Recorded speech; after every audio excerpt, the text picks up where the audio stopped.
রোজার সুফল presented by concha.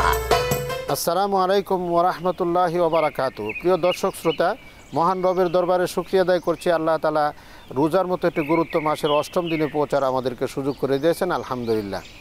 আল্লাহ রসুল বলেছেন যে রমজানের প্রতিটি রাত্রে আল্লাহ তাআলা অগণিত অসংখ্য লোককে ক্ষমা করে থাকেন এবং সুফিদাতি শায়াতিন, শয়তানকে জিঞ্জির আবদ্ধ করা হয়, জান্নাতের দরজাগুলি খুলে দেওয়া হয় এবং জাহান্নামের দরজাগুলি বন্ধ করে দেওয়া হয়।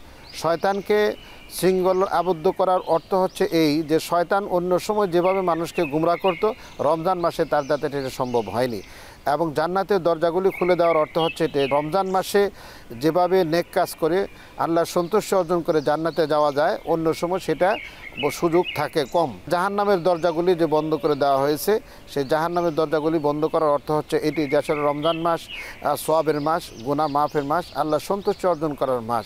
সেই হিসাবে সে জাহান্নাম থেকে মুক্তি পেয়ে জান্নাতের যোগ্যতা অর্জন করতে পারে। আমরা প্রিয় দর্শক শ্রোতাকে বলছি, আমরা যেন আল্লাহর সন্তুষ্টি অর্জন করে জান্নাতে যাওয়ার মতো কাজ করতে পারি, সেই তৌফিক আল্লাহ আমাদেরকে দান করুক। আমিন। ওয়া আখিরু দাওয়ানা আনিল হামদুলিল্লাহি রাব্বিল আলামিন।